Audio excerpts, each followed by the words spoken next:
What is up, PC gaming fanatics, and welcome back to PC Gaming Pulse.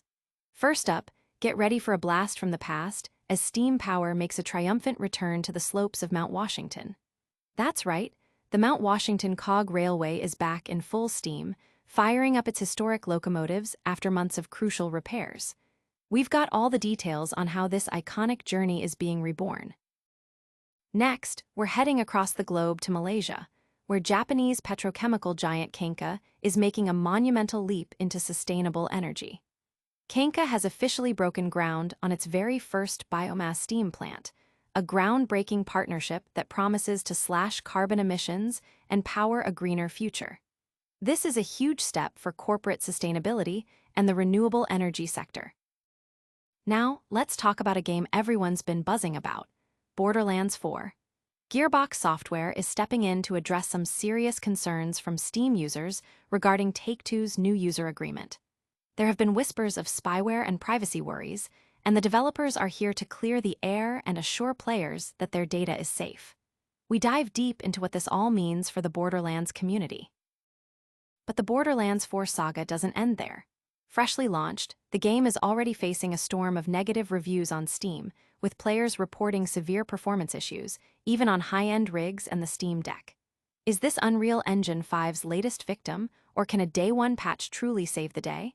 We break down the performance problems and what they mean for players.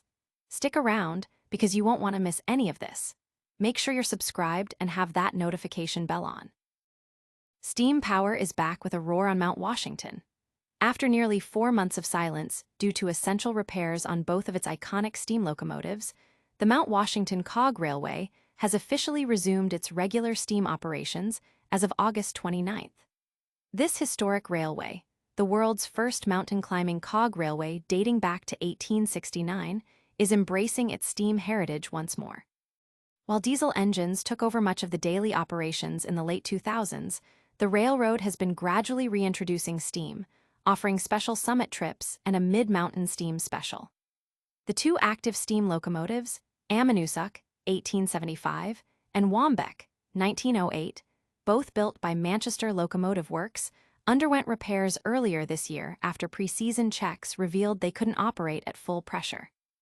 Now, one of these magnificent machines is back, pushing regular runs halfway up the mountain on Thursdays through Sundays until mid-October. With departures at 10 a.m., 12 p.m., and 2 p.m., the railway remains committed to its steam future, with 2 new boilers on order to ensure these engines can chug along for decades to come. A move celebrated by rail enthusiasts and fans of historical engineering. Don't go anywhere, because the world of sustainable energy is about to get a major boost from Japan's Kaneka. Japan's Kaneka is making waves in Malaysia with its first-ever biomass steam plant, breaking ground on this significant renewable energy project on September 11th. Teaming up with local developer BAC Renewable Energy, this facility is slated to begin operations in the third quarter of 2026, with an ambitious goal of cutting 30,000 tons of CO2 equivalent annually. This initiative is a cornerstone of Kaneka, Malaysia, SDN-BHD's journey towards its 2050 net zero target. The RM31 million plant, located within Kaneka Malaysia's chemical industrial complex in the Gebang Industrial Estate, will operate under a 20-year steam supply and purchase agreement, providing Kaneka Malaysia with up to 30 tons per hour of green steam and replacing traditional natural gas. Here, Yuki Nishimoto, MD of Kaneka Malaysia, highlighted this as a breakthrough for Kaneka Corporation, Japan, underscoring their commitment to sustainability. BACRE Director Hasnul Ramli emphasized the project's role in transforming palm waste into a reliable energy source and setting a benchmark for industrial decarbonization in Malaysia. The project involves a strategic collaboration including Knight Frank Project Services as the turnkey contractor, Boilermech SDN BHD for boiler technology, and Bank Islam Malaysia Berhad as the financier.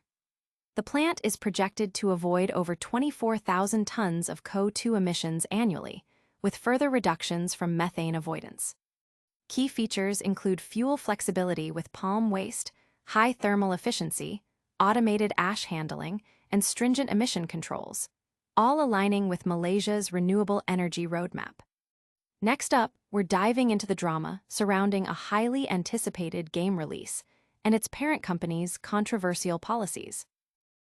Gearbox Software is stepping up to reassure PC players regarding Take-Two's new user agreement on Steam, amidst concerns that have previously led to review bombing for the Borderlands series. The developer has issued a clear statement. Take-Two does not use spyware in its games. This addresses fears stemming from Take-Two's updated terms of service, which fans had previously labeled as invasive. Gearbox emphasizes that Take-Two's privacy policy is transparent about data collection practices across all its platforms and services, explaining that data like player and device identifiers are collected to enhance game compatibility, personalize user experiences, and protect the game environment. They clarified that not every listed data activity occurs in every game or service. Furthermore, the announcement touches upon the company's stance on mods, stating that Take-Two generally doesn't pursue action against single-player, non-commercial mods that respect IP rights, aiming instead to protect the integrity of the game experience from abusive mods. This proactive communication aims to build confidence with the community ahead of Borderlands 4's launch, hoping to avoid the negative reception seen in the past due to similar policy concerns. But the launch day issues for Borderlands 4 are far from over, as players are reporting significant performance problems.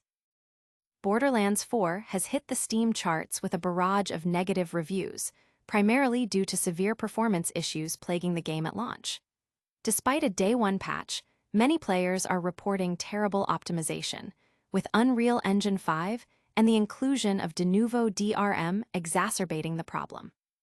Reports indicate that even on high-end hardware, achieving a stable 60 FPS is a struggle, with some users experiencing frame rate drops as low as 89 FPS on the Steam Deck, making the game borderline unplayable. This widespread poor performance has led to a mixed rating on Steam, with over 40% of reviews still negative. While the game achieved over 200,000 concurrent players at launch, indicating strong initial interest, the technical issues are overshadowing the excitement. Players are expressing frustration with the unoptimized state, with comments like unplayable on Steam Deck and worst I've ever seen flooding the reviews. This situation highlights a recurring issue with some Unreal Engine 5 titles at launch, raising questions about developer optimization practices.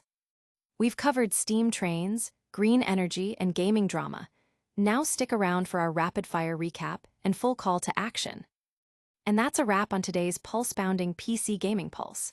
We saw the Mount Washington Cog Railway bring back steam power, Kaneka break ground on a massive biomass plant in Malaysia, and Borderlands 4 face a rocky launch with performance woes and user agreement concerns.